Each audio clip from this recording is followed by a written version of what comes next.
de Eduardo Sojo, queremos iniciar un recuento de estos 5 años de gobierno. Eduardo sería el primero y la próxima semana vendrían los otros secretarios a hacer este recuento y ofrecer algunos datos. Y vamos a comenzar con esta introducción que nos va a hacer favor de hacer Eduardo. Eduardo, por favor. Gracias, Rubén. Muy buenos días. Me toca compartir con ustedes lo que ha pasado en nuestro país los últimos 5 años en materia económica, y como siempre lo hago con el mayor de los gustos. Y empiezo por el final, empiezo por las conclusiones, y las conclusiones son 4. La primera es que la economía mexicana los últimos 5 años ha alcanzado una mayor fortaleza y estabilidad. La segunda es que se han registrado niveles históricos en materia de inversión pública. Tercera conclusión, más que se ha duplicado el tren de vivienda. Y cuarta, nuestro principal desafío sigue siendo el alcanzar un mayor crecimiento económico. La primera, la economía mexicana ha alcanzado una mayor fortaleza y estabilidad. La gráfica que ven ustedes ahí les habla de la inflación que se ha alcanzado en los primeros 5 años de la administración del presidente Fox, comparados con los primeros 5 años de las administraciones anteriores. Y como ustedes pueden ver ahí, la verdad es que estamos viviendo una economía totalmente diferente. La inflación a lo largo de los 5 años de esta administración ha sido del 23%. Comparen eso con 194, 120, 1928, 168 o 78 que vivíamos los sexenios anteriores. En realidad, la inflación es una tercera parte de la que teníamos al inicio de la administración. Al inicio de la administración, la inflación era de 8.9% y hoy andamos en una inflación de 3.05%. Por primera vez en 30 años, la inflación anual en México es menor que en los Estados Unidos. Si ustedes ven los últimos datos, particularmente el dato de octubre del 2005, la inflación en Estados Unidos es de 4.3 y la inflación en nuestro país es de 3.05. Esta conclusión que obtenemos de la inflación también la podemos ver de manera muy clara en las tasas de interés. La tasa de interés promedio en los primeros 5 años de esta administración ha sido de 8.27%. Comparen este 8.27 con 29, 27 o 76 que vivíamos en los sexenios anteriores en el mismo periodo. Otra forma de reflejar la nueva fortaleza que ha adquirido la economía mexicana tiene que ver con el tipo de cambio, y la verdad es que se han evitado devaluaciones bruscas. Lo que ven ustedes en la gráfica son las variaciones anualizadas del tipo de cambio. Evidentemente es muy claro que en este periodo hemos tenido una mayor estabilidad cambiaria de lo que teníamos los sexenios anteriores. En materia económica hay 2 equilibrios que son fundamentales: el equilibrio en finanzas públicas y el equilibrio en las cuentas externas. En esta gráfica nos muestra cómo estamos en línea para cumplir el compromiso del presidente Fox de llegar en equilibrio al año 2006, pero también nos muestra cómo en este sexenio ha habido un manejo muy disciplinado de las finanzas públicas que se refleja en un menor déficit público como porcentaje del PIB respecto de lo que vivíamos en los sexenios anteriores en el mismo periodo. Las exportaciones no petroleras han alcanzado récords históricos durante esta administración, como pueden ustedes verlo ahí en la gráfica, 762.568 millones de dólares en lo que va de la administración. Lo mismo ha sucedido con los ingresos turísticos, han alcanzado niveles récord durante lo que va de esta administración, y así también como con la inversión extranjera directa. Nunca había habido un periodo en la historia de nuestro país con una cantidad tan importante de inversión extranjera directa. Y por supuesto todos estos datos se los pasaremos en un CD. En materia de inversión extranjera directa, no solo es muy alta, si la comparamos con el pasado. También es muy alta si la comparamos con lo que ha pasado en el mundo. En el mundo, durante los últimos años, la inversión extranjera directa ha tenido años difíciles. La inversión extranjera directa en el mundo ha caído un 23%, y mientras en el mundo ha caído un 23%, en México ha crecido un 28%, lo cual es reflejo de no solo de la fortaleza que ha adquirido la economía de nuestro país, sino también de la confianza que hoy tiene la economía mexicana. Les decía que en materia económica hay dos equilibrios que son fundamentales: el equilibrio en finanzas públicas y el equilibrio en las cuentas externas. Cuando hablamos del equilibrio en las cuentas externas, los economistas normalmente lo medimos con el déficit en cuenta corriente y particularmente cómo este déficit es financiado. Lo que ven ustedes en la gráfica es el déficit en cuenta corriente, y como pueden ver se ha mantenido a niveles muy moderados de alrededor de 1.7%. Nunca hay una cifra, digamos, ideal en materia de déficit en cuenta corriente. La regla de dedo es que los países deben tener un déficit en cuenta corriente menor con respecto al PIB, menor al 4%, y traemos 1.7%. La verdad es que ha sido muy moderado el déficit en cuenta corriente, pero no solo ha sido muy moderado, además ha estado financiado con flujos de capital de largo plazo, es decir, con inversión extranjera directa. Recuerden ustedes el 94. En el 94 teníamos un déficit en cuenta corriente muy elevado y además financiado con recursos de corto plazo. Cuando los inversionistas perdieron la confianza en el país y empezaron a sacar su dinero, se precipitó toda aquella crisis que todavía hoy estamos pagando.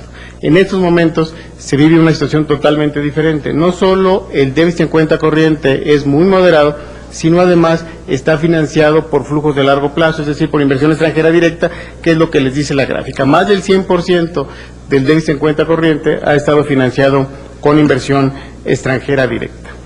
Otro tema importante para entender por qué la economía mexicana ha adquirido una mayor fortaleza y estabilidad tiene que ver con lo que ha pasado con la deuda. Y lo que ven ustedes ahí es que la deuda pública total como porcentaje del PIB es la menor de los últimos sexenios. Andamos en este momento en alrededor de 20% respecto del Producto Interno Bruto. En el mismo periodo del sexenio anterior, esta cifra era del 25%. También han disminuido los requerimientos financieros del sector público, esto es, la deuda ampliada. Cuando se contemplan todos los demás aspectos, PIB y demás, ha habido una pequeña reducción también de 40.24 a 40.08% del PIB. Lo mismo sucede, y quizás de manera más dramática, con la deuda externa. La deuda externa, como porcentaje del PIB, en promedio, en este sexenio, anda alrededor del 11.45%.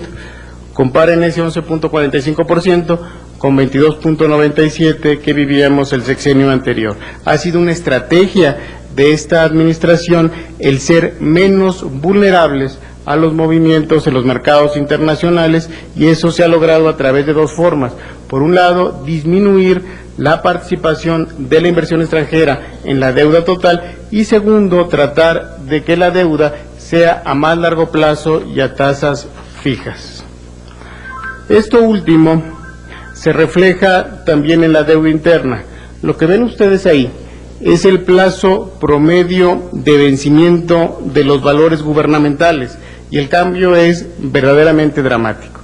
De 529 días promedio, plazo promedio de vencimiento de los valores gubernamentales en octubre del 99, tenemos hoy 1.172 días en el plazo promedio de vencimiento de los valores gubernamentales en octubre del 2005.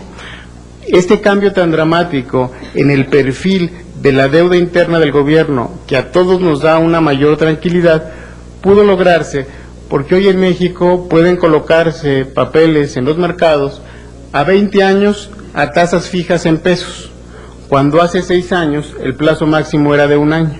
Nos pasamos de 1 año a 20 años, y por eso podemos ver este cambio tan dramático en el perfil de la deuda del gobierno, que nos deja a todos mucho más tranquilos para el cambio de sexenio. Las reservas internacionales se han duplicado, alcanzado niveles nunca antes registrados. Lo que ven ustedes ahí es que teníamos un nivel de reservas internacionales de 33.555 millones de dólares en diciembre del 2000 y andamos por 65.000 millones de dólares en octubre del 2005. Es que casi se han duplicado las reservas internacionales durante este periodo y, como lo ha mencionado el presidente en diversas ocasiones, vamos en línea para que en el 2006 alcancemos una relación de 1 a 1 entre las reservas internacionales y la deuda externa. Como ven ustedes ahí, hoy, a septiembre del 2005, la relación es de 0.91. Comentarles que la relación en el diciembre del año 2000 era de 0.44, ¿sí? Pero al final, si uno quisiera sacar un indicador sintético, cómo medir la fortaleza y estabilidad de la economía mexicana, es el riesgo país, que no es otra cosa que cuánto nos cuesta colocar recursos en los mercados internacionales arriba del bono de tesoro de los Estados Unidos. Y el riesgo país México, hace 6 años, en 1999, en el 5º año del gobierno anterior, era de 605 puntos base. Y el riesgo país, en noviembre del año 2005, en promedio en el año, ha sido de 159 puntos base. Es decir, es una cuarta parte, el riesgo país México es una cuarta parte de lo que teníamos hace 6 años. Esta estabilidad y esta nueva fortaleza que ha adquirido la economía mexicana se ha empezado a reflejar de manera muy clara en el sector financiero. Esta gráfica les habla del crédito bancario. Otra vez comparando lo que ha pasado en estos 5 años, comparando con los 5 años del gobierno anterior, y el sexenio pasado tuvimos unos tiempos muy difíciles en materia del sistema financiero. Prácticamente el sistema financiero desapareció en materia de créditos, disminuyó, por ejemplo, en materia de consumo 75%, y en lo que va de la administración ha crecido 374%, en vivienda había disminuido 83%, en lo que va del sexenio ha crecido 74.7%, y en materia de crédito a las empresas había disminuido de diciembre del 94 a septiembre del 99 80%, y ahora creció 23% de diciembre del 2000 a septiembre del 2005. Esto es por lo que se refiere al sistema financiero formal, tradicional, pero también me parece que algo que ha pasado en los últimos 5 años es una verdadera revolución en lo que tiene que ver con la democratización del crédito, con la banca social, con todo lo que tiene que ver con el ahorro y crédito popular, que, como ustedes saben, a partir de la aprobación de la Ley de Ahorro y Crédito Popular y la creación del Bansefi, todo el sistema de cajas populares, de cajas de ahorro, ha venido creciendo, pero ya creciendo de manera supervisada por la Comisión Nacional Bancaria y de Valores, y este sistema ha ido creciendo de manera, me parece a mí, espectacular. Traíamos 3 millones de cuentas abiertas en el año 2000, para el 2005, para mayo del 2005, ya llevamos 7 millones de cuentas y queremos terminar el sexenio con 9 millones de cuentas en todo este sistema de banca social, en todas las cajas populares, las cajas de ahorro y crédito popular, y con esto verdaderamente se está democratizando el acceso a los servicios financieros. Eso, entonces, por lo que tenía que ver con la primera conclusión de que la economía mexicana ha adquirido una mayor fortaleza y estabilidad. La segunda conclusión de lo que ha pasado en los últimos 5 años, que me parece que vale la pena comentar, tiene que ver con lo que ha pasado en la inversión pública, porque lo que ha pasado en la inversión pública sin reforma fiscal también me parece que es digno de notarse. La inversión pública registrada en estos 5 años es 55% mayor a la registrada en el mismo periodo del sexenio anterior. Y si ustedes comparan el 4º año de este gobierno con el 4º año del gobierno anterior, la inversión pública es el doble. Y la pregunta es, ¿cómo estamos alcanzando estos niveles de inversión pública si no ha habido una reforma fiscal? Y la respuesta está en las alianzas público-privadas, en que hemos encontrado diversos mecanismos para seguir construyendo la infraestructura que requiere el país, a pesar de no haber tenido una reforma fiscal. Y en la siguiente lámina esta gráfica se ve un poquito todo lo que hemos hecho, todos los mecanismos que hemos encontrado para construir las alianzas público-privadas. La parte azul dice inversión impulsada tradicional, esto es simplemente lo que viene en el presupuesto. Pero además de lo que viene en el presupuesto, por ejemplo, hemos hecho estos PIDIRIEGAS, pero estos PIDIRIEGAS, además de los PIDIRIEGAS tradicionales que ya se venían haciendo, hicimos estos contratos de servicio múltiple para explotar el gas natural no asociado en la cuenca de Burgos. A la derecha ven que hicimos los PPS, proyectos de prestación de servicio, que son alianzas público-privadas para infraestructura social, y ustedes van a ser testigos de la primera piedra de los dos primeros proyectos de PPS. Me parece que el próximo martes, en la gira con el presidente por el estado de Guanajuato, es un hospital de alrededor de 184 camas, que va a ser construido por el sector privado, va a ser mantenido por el sector privado. El sector privado va a operar los servicios periféricos, todo lo que tiene que ver con rayos X, con laboratorios, con alimentación, con la lavandería, etcétera. Y el sector público va a dar los servicios de salud.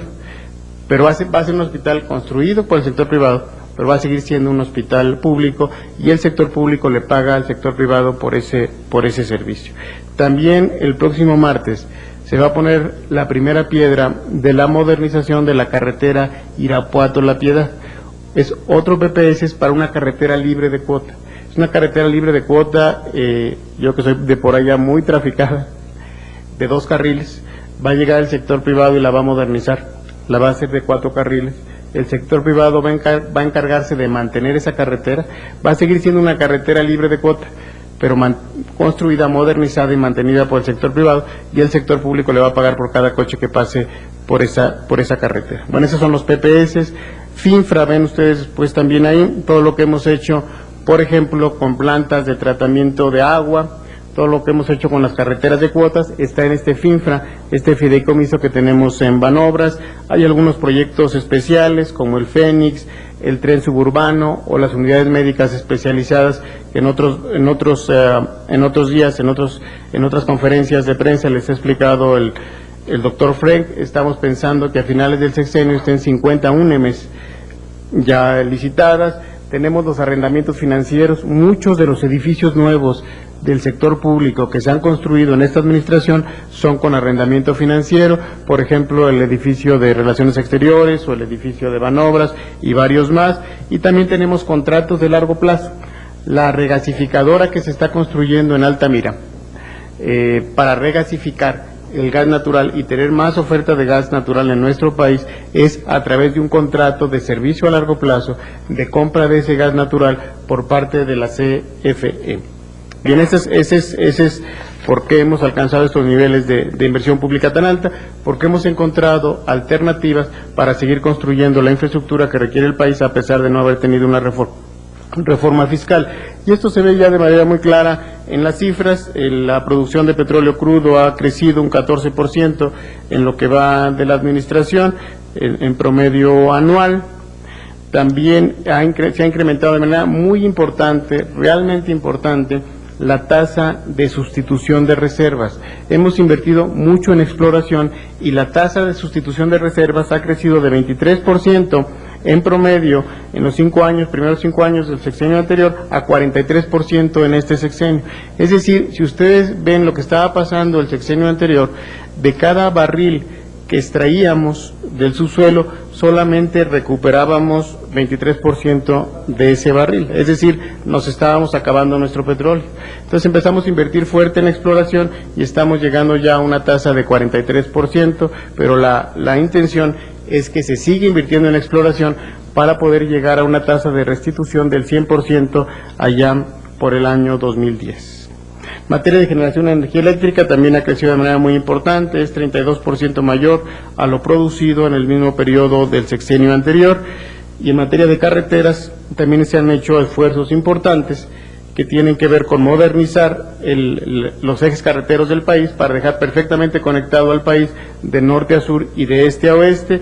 A la fecha tenemos el 72% de los corredores carreteros modernizados en relación al 61% que se tenía en el año 2000, y queremos llegar al año 2006 con el 90% de los corredores carreteros modernizados. No solo esta inversión pública, no solo se ha reflejado en más capacidad de producción, también se ha reflejado en mayor acceso a los servicios públicos por parte de la población. En el año 2000, solo el 94.7% de la población estaba conectada a la red eléctrica. En realidad, a lo mejor no es decir solo, ya el 94.7% de la población estaba conectado a la red eléctrica, pero traíamos ese porcentaje, yo les diría, por los últimos 10 años. Casi no incrementábamos la cobertura de energía eléctrica, particularmente a las comunidades alejadas.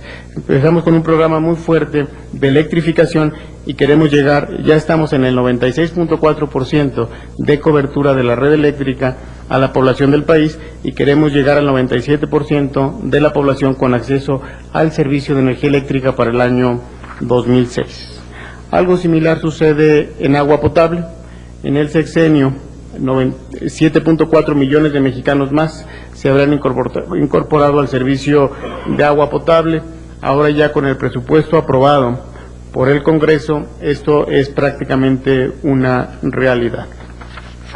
La tercera conclusión tiene que ver con el sector vivienda. El sector vivienda a veces lo ven ustedes en el área social, a veces lo ven ustedes en el área económica. La verdad es que se ha convertido no solo en un factor de bienestar social, sino también en un factor de bienestar económico o de crecimiento económico, de generación de empleos, y por eso lo tengo aquí. En materia de vivienda, más que se ha duplicado el tren de vivienda.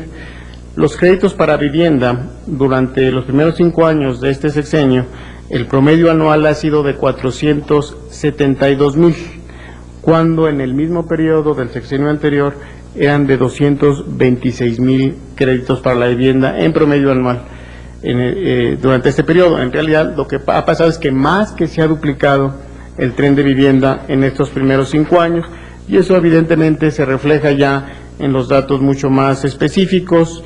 Los créditos del Infonavit más que duplican también lo que se otorgaba en el mismo periodo del sexenio anterior.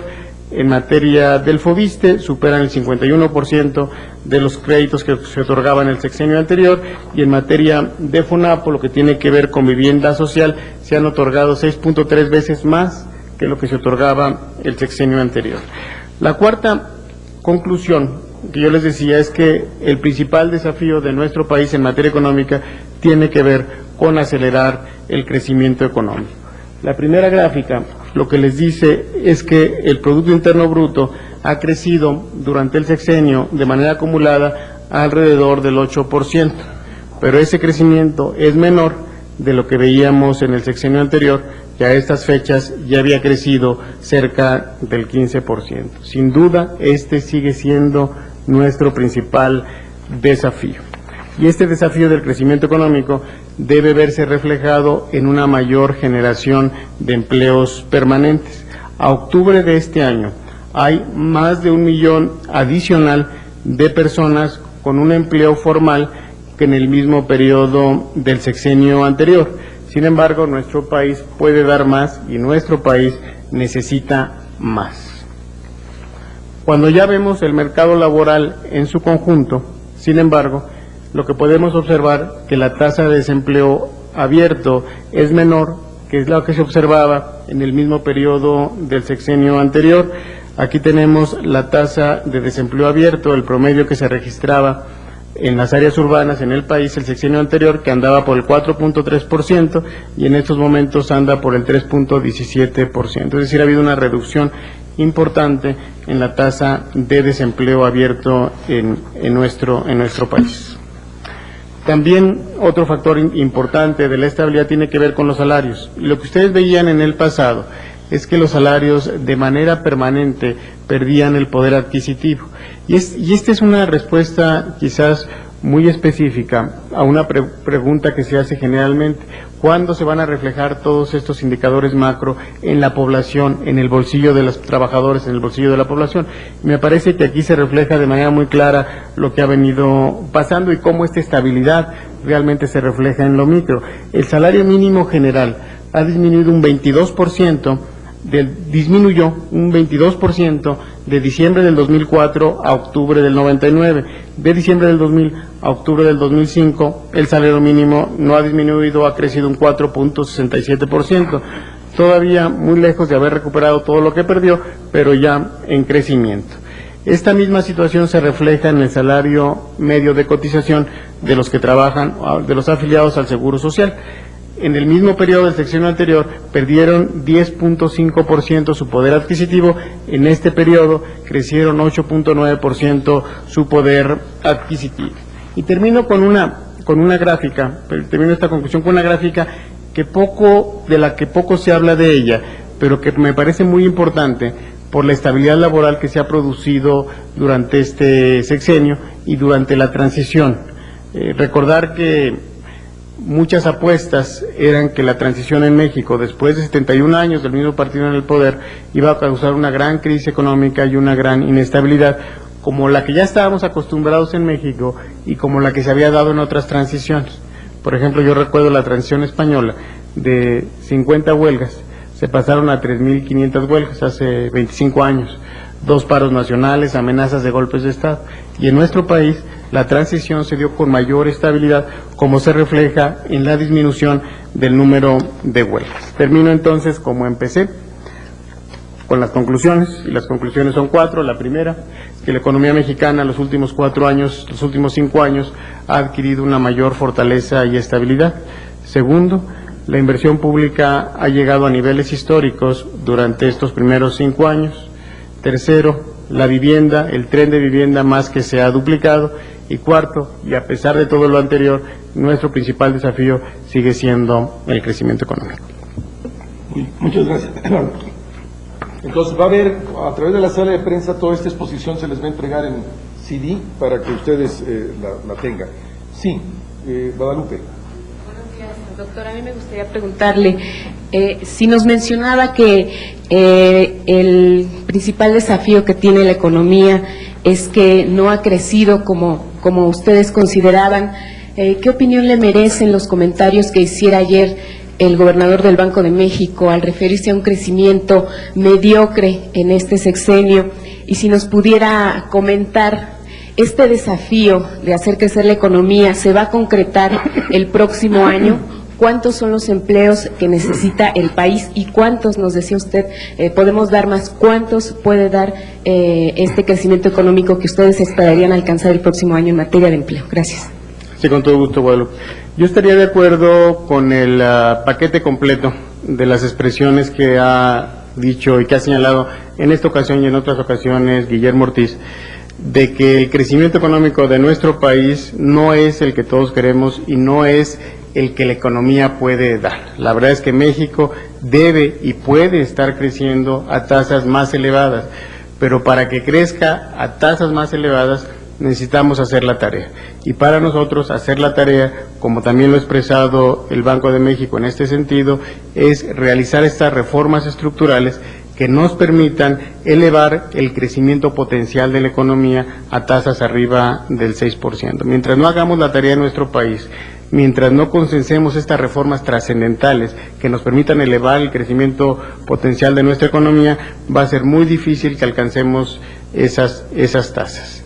El año que entra, de acuerdo a las expectativas de crecimiento de 3.5%, y si se da una generación de empleos similar a la que se dio, a la que esperamos que termine este año, se generarían alrededor de 500,000 empleos asegurados formales. Ha sido un año de mucho mejor en materia de empleos formales que lo que fue el año anterior. El año anterior terminamos con 318,000. Yo espero que este año terminemos con 500,000 y esa sería más o menos mi expectativa para el año que entra. Ivonne.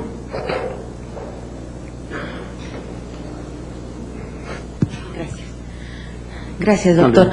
Dos asuntos, doctor.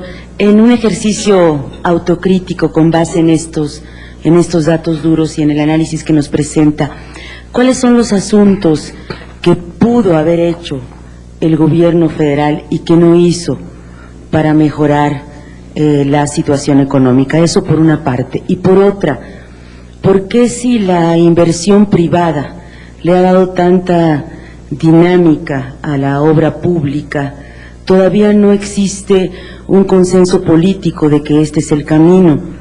Ayer incluso podíamos observar las participaciones de los aspirantes a la presidencia y cómo titubean, hay miedo a apostarle a este camino. Por una parte, ¿cómo se explica usted este miedo? Y por otra, ¿qué tanto podría caer la competitividad del país de darse un giro en esta tendencia de la inversión privada sumada a la inversión pública? Gracias. Así, con todo gusto. Yéndonos a tu primera pregunta, Ivonne, la parte de autocrítica, ¿qué pudimos hacer mejor y que no pudimos hacer en el sexenio? Me parece que yo casi la referiría a la primera observación. A principios del sexenio, y cuando se presentó el documento más importante en materia económica que se presenta en nuestro país, que se llama el PRONAFIDE, el Programa Nacional de Financiamiento al Desarrollo, nos propusimos o planteamos dos trayectorias de la economía, una trayectoria con reformas y una trayectoria sin reformas. La trayectoria con reformas nos llevaba a tasas de crecimiento que ahorita deberían de andar por el 6%. La trayectoria sin reformas nos llevaba a los crecimientos que estamos teniendo en nuestro país en estos momentos. Yo creo que estamos siguiendo la trayectoria sin reformas cuando pudimos haber seguido la trayectoria con reformas si en nuestro país hubiéramos consensado estas reformas. ¿De qué reformas estábamos hablando en aquel momento? Estábamos hablando de la reforma fiscal, estábamos hablando de la reforma en los sistemas de pensiones del sector público, estábamos hablando de la reforma laboral, estábamos hablando de la reforma en materia de energía, estábamos hablando de la reforma financiera. Esta última sí se llevó a cabo de manera muy importante, pero me parece que las otras se quedaron cortas.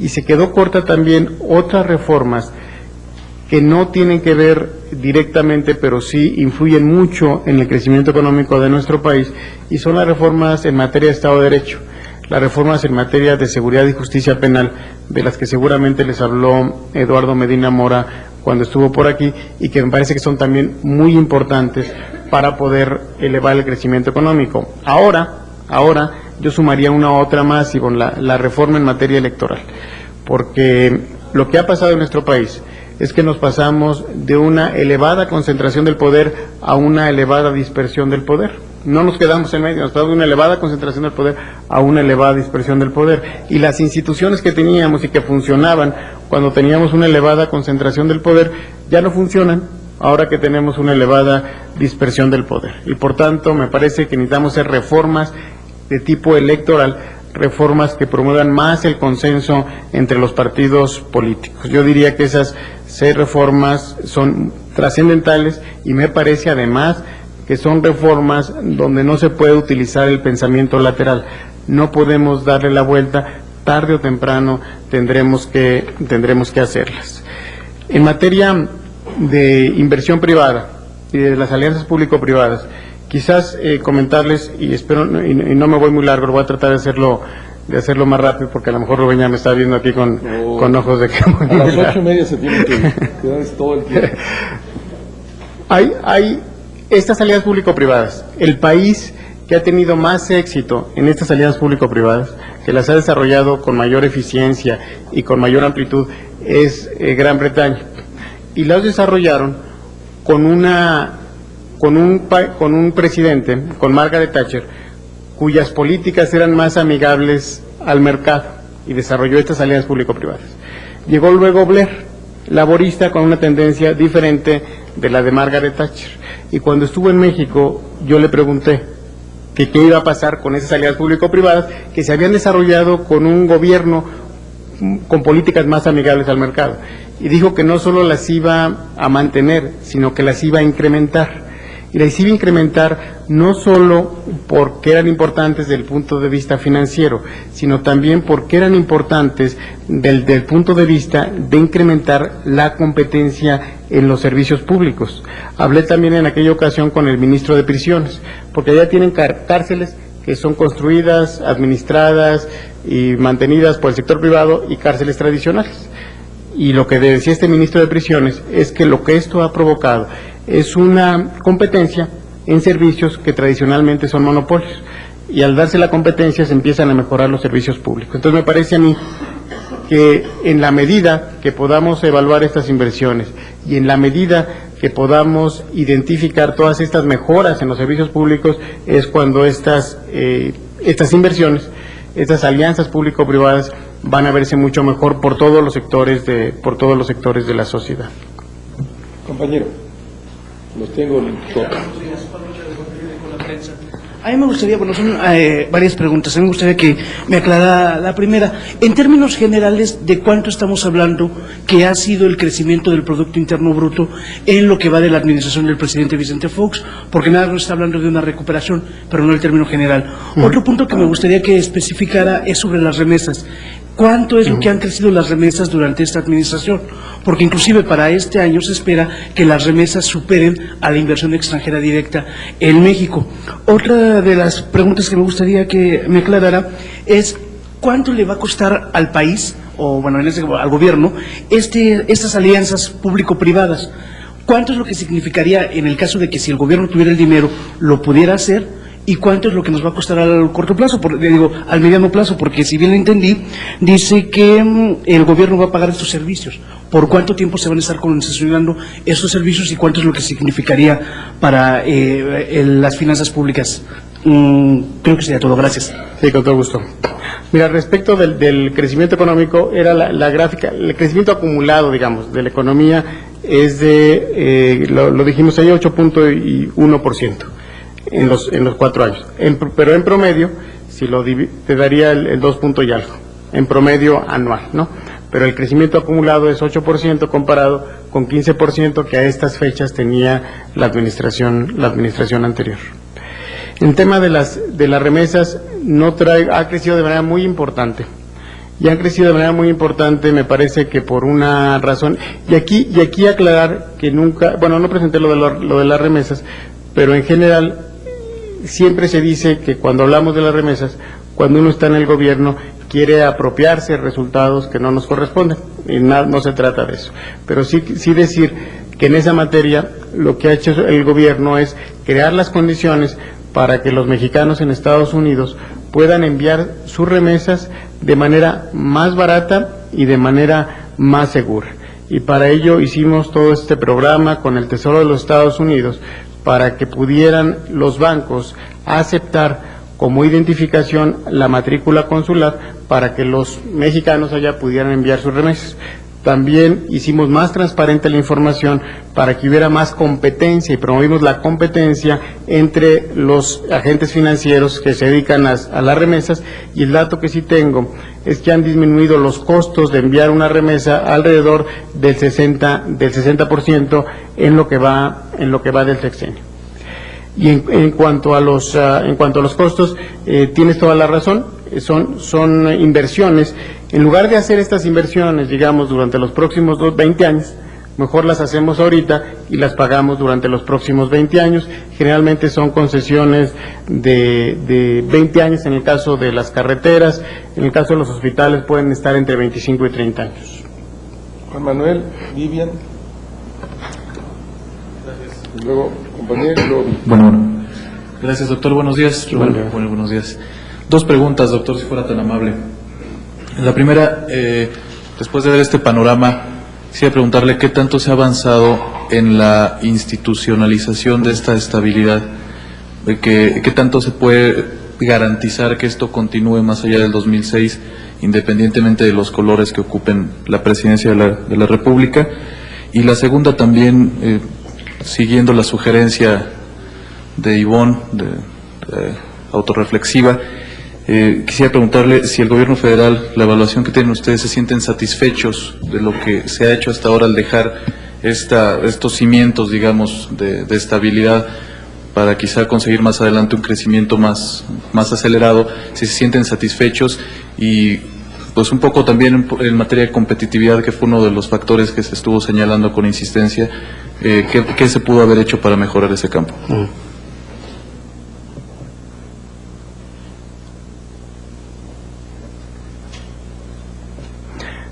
En materia, la primera parte de la institucionalidad es muy importante, porque parte de lo que estamos viendo aquí también es resultado de lo que se hizo en el pasado. y de esa institucionalidad que hablas. Creo que uno de los elementos más importantes de las decisiones que se tomaron en nuestro país en gobiernos anteriores tiene que ver con haberle dado la autonomía al Banco de México. Y el darle la autonomía al Banco de México y que el Banco de México haya seguido una política monetaria responsable explica buena parte de lo que hemos visto en nuestro país en los últimos años. A esa institucionalidad que se le dio en sexenios anteriores, se le ha dado ahora en nuestro país una nueva institucionalidad que se refleja sobre todo en las reformas financieras y que se refleja también en la creación de nuevas instituciones. Yo destacaría 3 instituciones que se han creado en esta administración que me parece que van a ayudar a que esta nueva fortaleza se traduzca en mayores beneficios para los ciudadanos. Primero, la Sociedad Financiera Rural, que terminó con Banrural, nos costó a todos los mexicanos 24,000 millones de pesos, pero ahora ya tenemos un sistema financiero sólido para dar crédito al sector rural que cada vez se ve consolidando. Segundo, te diría la Hipotecaria Nacional, la Sociedad Hipotecaria Nacional, que sustituyó al FOBI, me parece que es una institución que ha dinamizado de manera muy importante el mercado hipotecario. Tercero, te diría Bansefi. Bansefi me parece que es una institución que ha también ayudado mucho a hacer esta revolución del ahorro y el crédito popular. En materia de instituciones financieras, me parece que serían esas las 3 que yo te mencionaría. Me parece que faltan 2 cosas más en materia institucional que deben darse antes de que termine el sexenio. Me parece a mí que la autonomía del SAT es muy importante para seguir trabajando en materia fiscal. Me parece a mí también en materia de institucionalidad que va a ser muy importante que se apruebe la ley del mercado de valores que está ahorita en la Cámara de Diputados. Y quizás tercero, te diría que también en materia de institucionalidad me parece que falta durante el resto del sexenio que realmente solidifiquemos las instituciones que empiecen a darle otros servicios, a democratizar la protección social. Cosas como algo que ustedes van a ver muy pronto, que es dar créditos para la vivienda, para las personas que no están en el Infonavit o no están en un instituto de vivienda como el Fobiste, temas como las pensiones para las personas que están las familias que están los adultos mayores que están en pobreza extrema, me parece que es importante también y ustedes también lo van a ver el próximo año. Y me parece también que hay que solidificar todo lo que tiene que ver con el pago fiscal de los repecos, que ustedes también van a ver el anuncio la semana que entra, todo lo que tiene que ver con democratizar el acceso a los servicios financieros, todo lo que tiene que ver con formalización de la economía. Me parece que esto tiene que ver con la institucionalidad de la que hablas y son de las cosas que yo creo que todavía tenemos que hacer el resto del sexenio para dejar mucho más sólido y mucho más permanentes estos cambios. Yo creo que y quizás sea una respuesta que escuchas de manera muy general, pero yo creo que sería equivocado que uno como servidor público se sintiera satisfecho. Yo creo que uno como servidor público debe sentirse permanentemente insatisfecho para poder hacer cada vez más cosas, dar mejores servicios a los ciudadanos. Contento sí, porque en algunas cosas se han superado las expectativas, triste sí, porque en algunas cosas hemos estado abajo de las expectativas, pero satisfechos yo creo que nunca debemos estar, porque siempre debemos estar permanentemente insatisfechos para desarrollar mejor nuestro trabajo. En materia de competitividad, te diría, para no ser muy largo, 3 cosas. Cuando empezamos el sexenio, estaba la parte fiscal, la parte financiera y la parte energética como los principales temas que le preocupaban a los empresarios en materia de competitividad. En materia fiscal, yo recuerdo haber ido con el presidente a Davos, muchos de ustedes también estuvieron ahí en los primeros días de este gobierno, y cuando uno iba a promover la inversión, un inversionista me dijo, ¿cómo te atreves a promover la inversión en México con estos niveles de impuestos? En ese momento, el impuesto de la renta era de 34%, más el reparto, más los dividendos, más el reparto de utilidades a los trabajadores, y las cuentas que ellos hacían es que la tasa fiscal en México andaba por el 42%. En estos momentos ese 42% anda con el 28%. Yo creo que en esa materia hemos hecho mucho para disminuir y ser más competitivos en materia fiscal. Me parece que todavía podemos hacer más en materia financiera si aprobamos la ley de mercado de valores y se reduce más la tasa de interés, pero me parece que el mayor desafío en esa materia en nuestro país es el precio de los energéticos. Me parece que ahí no hemos hecho todo lo que requieren los empresarios para ser más competitivos. Después de este compañero tengo a Vivian, tengo a Víctor y tengo a Patricia. Sí, buenos Si días. quieren, con eso terminamos. Roberto Ríos Hernández. Yo quisiera preguntarle sobre la deuda pública y la deuda externa, que me dijera las cifras en términos reales, no como proporción del PIB, toda vez que el PIB seguramente creció y entonces por consiguiente la deuda pública a lo mejor como proporción del PIB bajó. Entonces quisiera ver cuál es la deuda pública y externa y cuál es la deuda interna y cuánto ha crecido, si es que ha crecido o disminuido. Por un lado. Ahora, por el otro lado, los pidiregas, ¿no será una deuda que se va a heredar junto con estos contratos de asociación con la iniciativa privada para próximas generaciones? Con todo gusto las dos. Te doy, en un rato te doy los datos exactos de deuda externa y de deuda interna para que los tengas, porque no los traigo aquí, pero sí te puedo decir que la deuda externa bajó en términos absolutos y la deuda interna subió. ¿Sí? Y te doy los datos absolutos con todo gusto en un ratito, cuando los tenga porque no los tengo en la mente, ¿no? Pero con todo gusto te los doy en un ratito en cuanto llegue a la oficina. Pero la deuda externa bajó y la deuda interna subió. Y los pidiriegas, en su totalidad, ¿dónde están los pidiriegas? Están en estos requerimientos financieros del sector público y efectivamente son cosas que tenemos que ir pagando a lo largo del tiempo. Sin embargo, una característica importante de los pidiriegas es que tienen su propia fuente de repago. Es decir, no se aprueba un proyecto pidiriegas si no es rentable. Entonces, el pidiriegas se va pagando con el propio ingreso que genera esa inversión. En el caso de los PPS es diferente, porque no tienen fuente de repago. No tiene fuente de repago una carretera libre de cuota, y ahí sí se va a tener que ir pagando a lo largo de los 20 años de la concesión. Vivian. Buenos días. Bueno, yo quisiera, hace rato mencionó usted de las reformas estructurales. Yo quisiera saber qué le faltó al gobierno para, o sea, qué pasó, porque, o sea, su opinión así muy sencillo, qué pasó con las reformas estructurales, porque faltó capacidad para negociar, o sea, si esta es una parte tan importante, qué pasó en este sexenio. Y bueno, también sí coincide con la OCDE que el crecimiento del próximo año va a ser nada más de, cuando mucho, de 3.5%.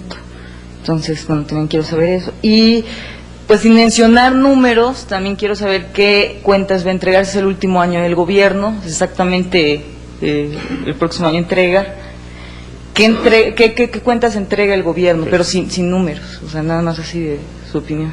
Con todo gusto, Vivian. Mira, en términos de las reformas estructurales, yo creo que lo que pasó es que en nuestro país estamos viviendo una situación que nunca antes habíamos vivido, una situación de gobiernos divididos, donde el presidente no tiene mayoría en el Congreso. Y las instituciones que teníamos que teníamos y que funcionaban cuando el presidente tenía mayoría en el Congreso, pues ya no funcionan. Entonces yo creo que hay dos cosas aquí importantes. Primero, el que los políticos, que los actores políticos, aprendamos a vivir en un sistema de gobiernos divididos, aprendamos a consensar, y en este sentido me parece que esta es tarea de todos los partidos políticos y de los dos poderes, tanto del Ejecutivo como del Legislativo. Me parece también que tenemos que cambiar algunas instituciones que no promueven el acuerdo. Por ejemplo, el hecho de que en nuestro país tengamos elecciones un día sí y otro también. Los partidos políticos todo el año están tratando de diferenciarse y no hay espacio para construir estos acuerdos políticos. Me parece que es tema de actitud y es tema de instituciones, pero me parece también, Vivian, que no todo está perdido. Me parece que hoy los actores políticos estamos conscientes de la demanda de la sociedad de construir esos acuerdos, y me parece que hoy tenemos información que antes no teníamos.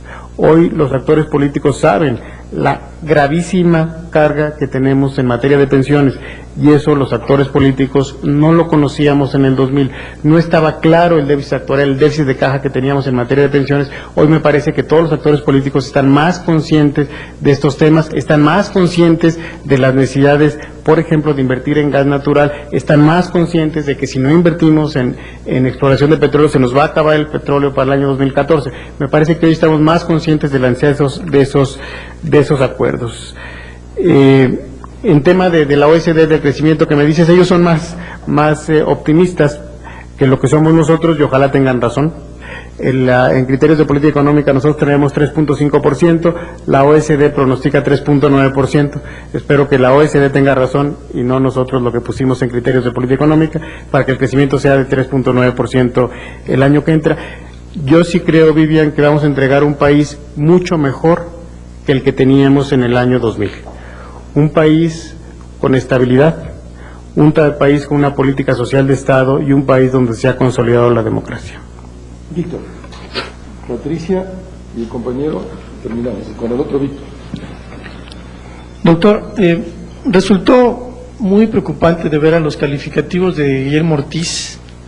Yo quisiera que en lo personal usted francamente dijera el nivel de crecimiento que vamos a registrar a fin de este año, si será del 3%, si acaso se llegara a alcanzar el 3%, porque incluso ya se calcula de 2.75, ¿de qué manera lo calificaría usted? ¿Es un crecimiento insuficiente? Evidentemente usted no lo va a llamar como Ortiz, que dijo que es mediocre y ridículo, pero bueno, ¿de qué manera lo calificaría usted? Y en segundo lugar, ha habido ya una serie de planteamientos de grupos empresariales también ante el gobernador del Banco de México sobre la necesidad de establecer un techo regulado sobre la acumulación de reservas internacionales. Esto con el fin de que, a juicio de ellos, esto resulta bastante oneroso para el país.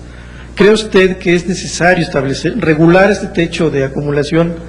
Y si de verdad cree usted que resulta oneroso para el país. Sí, las dos con todo gusto, Víctor. Respecto del crecimiento económico, el debate hace algunos meses es que si íbamos a estar en 2.75 o íbamos a estar en 3.5, ¿no? Esos eran los rangos en los que hablábamos, y ahora el pronóstico que hacen es del 3%. Para que crezcamos al 3% en el año, en el cuarto trimestre, de acuerdo a los pronósticos, tendríamos que crecer al 3%. Para crecer al 3.5%, deberíamos crecer en el cuarto trimestre al 5%. Yo creo que el cuarto trimestre de nuestro país, y estas no son los pronósticos oficiales porque eso solo los emite la Secretaría de Hacienda, pero mi expectativa es que en el cuarto trimestre México pueda crecer entre 4 y 4.5%. Y si crece entre 4 y 4.5%, el crecimiento de nuestro país en el 2005 andará entre el 3.2 y el 3.3%. Esa sería mi estimación para el 2005. Respecto a cómo calificarlo, afortunadamente, Víctor, tú me diste el tip: insuficiente, 3%, moderado, 4%, adecuado, 5%, excelente, 6%. Patricia. Perdón, la reserva, tienes toda la razón. En las reservas internacionales yo estoy de acuerdo que sí, que resultan muy onerosas. Ya no se requieren las reservas internacionales. Normalmente, para un país que tiene un régimen de tipo de cambio flexible, no se requieren tantas reservas. Yo creo que hoy todos estamos de acuerdo que ya las reservas internacionales están en niveles adecuados, que ya no necesitamos tener más reservas, y por eso el Banco de México tiene ahí una regla para desacumular, y cada trimestre anuncia cuántas reservas va a vender durante ese trimestre. Yo estaría de acuerdo con eso. Patricia. Me gustaría conocer, ahora que asistimos y escuchamos los primeros pronunciamientos de los tres candidatos a la presidencia en materia económica, sobre todo me gustaría conocer, con base en su experiencia que vivió y enfrentó en diciembre del 2000, ¿cuáles serán los 3 puntos básicos o 4 puntos básicos que debiera de atender en forma prioritaria el próximo gobierno, independientemente del partido político que llegue o el que se mantenga, o independientemente de los personajes o del próximo presidente de la República? A ver, Por supuesto, debería ameritar mucha más reflexión tu pregunta. Primero, yo esperaría que esos temas que son tan trascendentales que serán tan trascendentales para el próximo gobierno puedan resolverse en el periodo de transición entre un gobierno y el otro, que creo que es un periodo largo y muy importante, y se pueden hacer ahí varias cosas, de tal forma que el próximo gobierno tenga más espacios que el que tuvimos nosotros a inicios del año 2001. Primero, el tema de pensiones. Yo creo que el tema de pensiones es fundamental. Si no hacemos algo en materia de pensiones, tarde o temprano no tendremos recursos para invertir en educación, para invertir en salud. En otro momento les he dado las cifras, pero el déficit de caja de todo el sistema de pensiones del sector público andará en el año 2006 por los 100,000 millones de pesos, y para el año 2012, si no hacemos nada, en alrededor de 220,000 millones de pesos. Es decir, 110,000 millones de pesos más que tendríamos que sacar del presupuesto para cubrir el déficit de caja que tendríamos a las pensiones. Y yo me pregunto, ¿y de dónde vamos a sacar 110,000 millones de pesos? ¿Que no le vamos a pagar a los maestros? ¿Que no le vamos a pagar a los doctores? ¿Que no vamos a comprar medicinas? El tema de pensiones del sector público me parece que es fundamental, y ese sería el primero de los temas que yo pensaría que debe de solucionar el gobierno. El segundo, en mi opinión, del gobierno en lo particular, tendría que ver con el gasto. Yo lo que pienso es que todos los espacios para reducir el gasto del gobierno de manera tradicional, de que reducir los celulares, que reducir los viáticos, casi se van agotando. Siempre en todas las instituciones hay espacios de maniobra para seguir reduciendo el gasto burocrático, pero me parece que esto ya prácticamente se está acabando el margen de oportunidad, y en ese sentido yo pensaría que se debe hacer un presupuesto base cero, donde pongamos del 1 al X todo lo que hace el gobierno y digamos, esto lo puede hacer mejor un gobierno estatal, pues tache. Esto lo puede hacer mejor el sector privado, pues tache. Realmente quedarnos en el gobierno con solo aquellas actividades que le dan un valor agregado a la sociedad. Y tercero, yo diría el tema energético. El tema energético es fundamental. No puede ser que siendo un país tan rico en materia de energía estemos sufriendo por precios altos de energía y por insuficiencias, por ejemplo, en términos de gas natural, y que no podamos procesar nuestro petróleo crudo aquí en nuestro país, y que Pemex no pueda hacer alianzas público-privadas para procesar el petróleo aquí, y sí lo puede hacer en Centroamérica o lo puede hacer en Estados Unidos. Yo creo que eso es kafkiano, y esto necesitamos cambiar en nuestro país para que el sector energético se convierta en un motor de la economía. Yo diría así de bote pronto esas tres, Pati. Víctor. Buenos días, doctor. Yo quisiera preguntarle, siempre cuando las cosas no salen bien, por lo regular siempre hay una causa y un responsable. Usted ya nos dijo la causa por las cuales no se lograron las expectativas económicas de este gobierno, que fueron la falta de reformas estructurales. Pero el responsable, ¿quién es? ¿El Congreso de la Unión? ¿La falta de acuerdos políticos? Mira, yo pensaría que quien hizo la parte que le correspondía, que tenía que ver con presentar las iniciativas, pues fue el presidente. El presidente planteó propuestas, y ha planteado y va a seguir planteando propuestas en materia fiscal, en materia de pensiones, en materia laboral, después del acuerdo que hubo entre los sectores de la producción, y en materia energética. Me parece que el presidente ha hecho su tarea al presentar las soluciones que él piensa deben tomarse en estas materias que son trascendentales para el país. A quien le corresponde aprobar las iniciativas es al Congreso. Uno no quisiera señalar al Congreso, pero me parece que en esas materias quien tiene la responsabilidad de darnos un marco institucional más adecuado para funcionar es el Congreso. Ahora, yo también siempre penalizamos demasiado al Congreso y demasiado la relación entre el Ejecutivo y el Congreso. Sin embargo, la verdad es que a pesar de no haberse aprobado las reformas estructurales, es justo señalar que ha habido una intensa colaboración en muchos otros ámbitos entre el Ejecutivo y el Legislativo. La ley de transparencia, la ley de servicio profesional de carrera, la reforma financiera, lo que se hizo en materia de pueblos indígenas, lo que se hizo en materia de discriminación. Hay una infinidad de temas donde sí se hicieron las cosas. Yo creo que lo justo es decir que hubo mucha colaboración y ha habido mucha colaboración entre el Ejecutivo y el Legislativo en muchas materias, con excepción de las reformas estructurales. Gracias. Les agradezco mucho tantas preguntas. Bueno, hay un grupo que se tienen que ir ahora a las 8:30, salgan con absoluta tranquilidad, y yo me quedo con los otros compañeros para terminar la conferencia.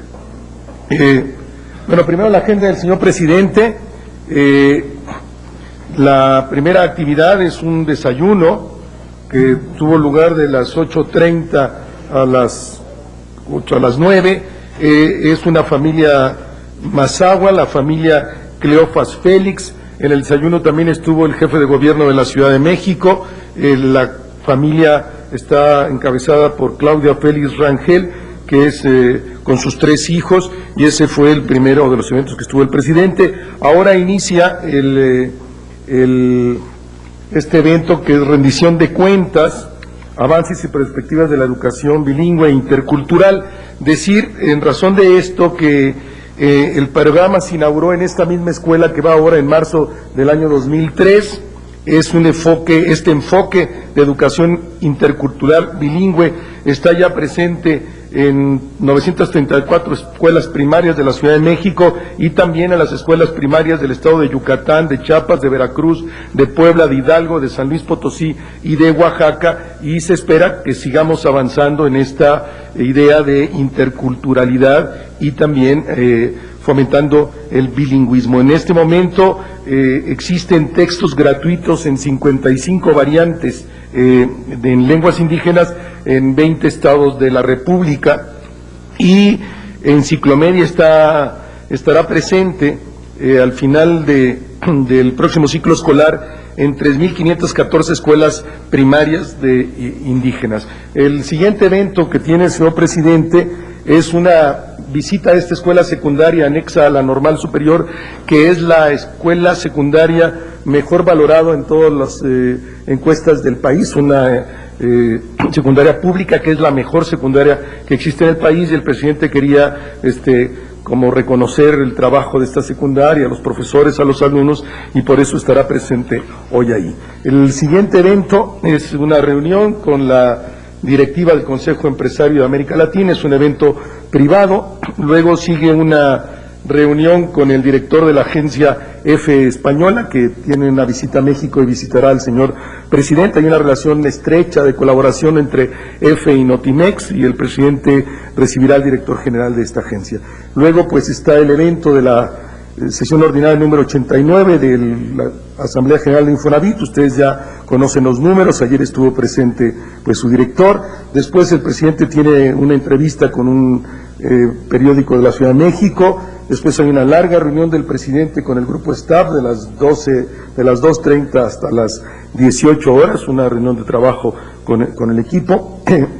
Después el presidente concede una entrevista a una televisora. Después el presidente recibe a José Ángel Gurría hoy oficialmente. No había habido la felicitación, la presidencia felicita a José Ángel Gurría, no había habido porque hasta hoy es oficialmente el director. De hecho hay una conferencia directa de la Cancillería entre el canciller, el presidente saliente de la OCDE y José Ángel Gurría, y estará también Bernardo Sepúlveda con el señor presidente, y después tiene otra entrevista con un medio. Esa es la agenda del señor presidente para el día de hoy. Carmen.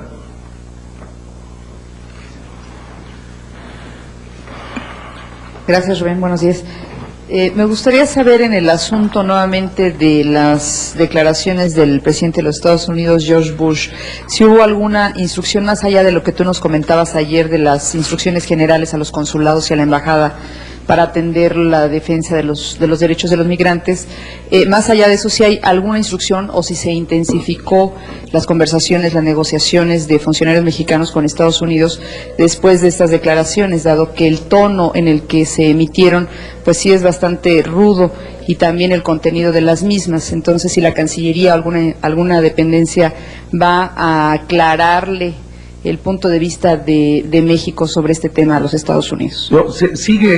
No hay un señalamiento nuevo de lo día de ayer, que esta posición que yo leía de ayer estaba concertada con la Secretaría de Relaciones Exteriores, ahí está instrucción precisa. El señor presidente el día de ayer en la conferencia con corresponsales extranjeros, no leo, ustedes la tienen, hizo muchos señalamientos en relación a esto. Simplemente nosotros insistir como parte del Gobierno de la República que incluso el problema de seguridad que aducen los Estados Unidos con justicia solo podrá ser resuelto realmente cuando se resuelva el problema migratorio. Conviene a los dos países de manera profunda el poder resolver este tema, y estaremos muy atentos a ver la condición de nuestros connacionales en los Estados Unidos. ¿Algo más?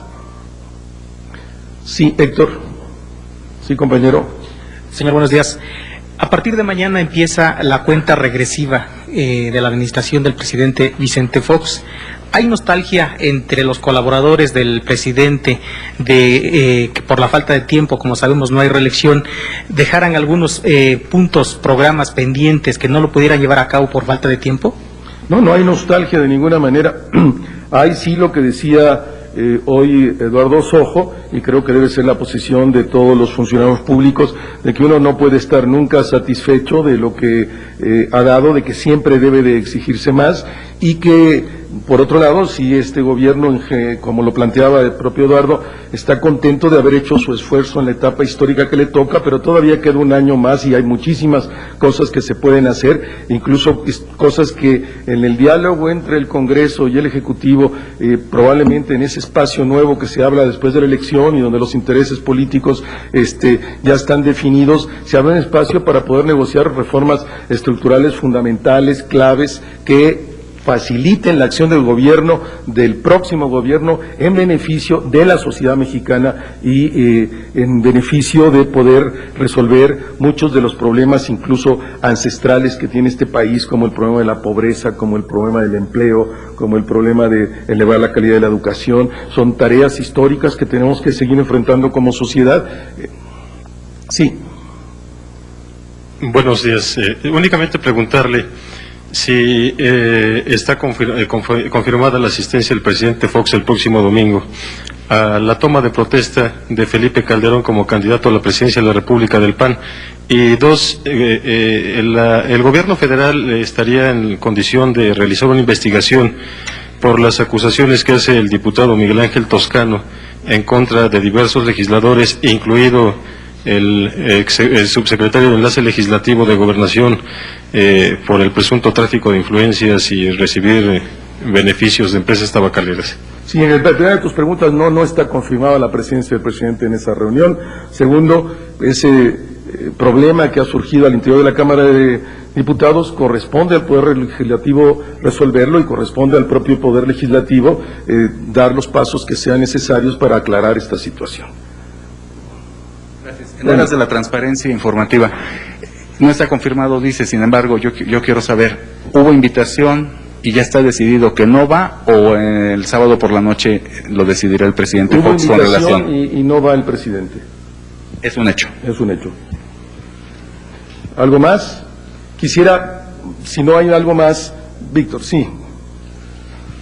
Sí, Rubén, yo quisiera preguntarte, ayer me llamó mucho la atención la respuesta que les dio el presidente a los corresponsales extranjeros, en el sentido de que Estados Unidos puede hacer lo que quiera en su territorio, refiriéndose a los muros que pretende levantar o las mallas que pretende levantar George Bush. ¿Esto significa un cambio en el interés del gobierno mexicano de no oponerse a ese levantamiento de muros? No, me parece que solo ves una parte de la declaración del presidente, y la declaración del presidente tiene que ser esa. Está en la soberanía de un pueblo o de un país hacer lo que corresponde en su territorio. No estamos de acuerdo con el muro, ya lo dijo el señor presidente el mismo día de ayer en la misma entrevista de prensa. No estamos, esa no es la solución, pero lo dijo ayer el señor presidente en la misma reunión. Una última información, entonces, porque alguien de ustedes me había planteado, entonces mañana en la tarde comento la visita del presidente Lagos. Entonces mañana en la tarde en el puerto de Veracruz llega directo el presidente Lagos al aeropuerto de Veracruz. Está contemplado el día de mañana solo por la noche una cena con las comitivas y algunos diputados, senadores, empresarios. Se trata de una visita de trabajo. Después al día siguiente, el único evento en realidad el jueves será esta cena y el encuentro. Al día siguiente el presidente Lagos tiene una reunión con empresarios mexicanos por la mañana. Un tema central de esa reunión es evaluar cómo ha ido funcionando el tratado y el intercambio comercial entre México y Chile a partir de las empresas mexicanas y chilenas. Después el señor presidente de la República y el presidente de Chile tendrán una reunión privada. El tema central de esta reunión privada, como el tema central de toda esta visita, es avanzar en la negociación del acuerdo de asociación estratégica con Chile, en estos tratados de segunda generación. Se ha avanzado con Canadá y Estados Unidos, como ustedes saben, y este seguiría el siguiente tratado en esa línea de una alianza y una asociación estratégica. De hecho, ya hay un documento, se habrá de discutir y los últimos detalles perfilar en estas reuniones para que este documento se firme en la visita que el señor presidente de la República hará a Chile en el mes de enero. Y después habrá reunión de comitivas también para seguir discutiendo, precisando, acabando esta versión, este texto, y luego una pequeña comitiva, probablemente no más de 20, 30 agentes de ambas partes, se van a trasladar a Tlacotalpan.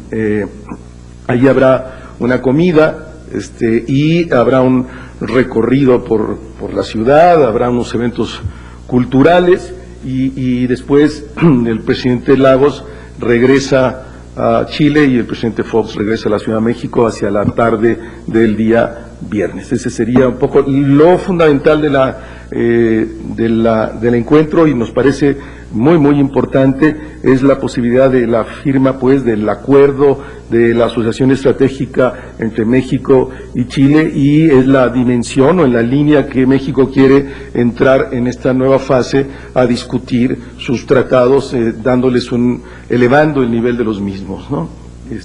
Nos vemos mañana. Mil gracias por su asistencia.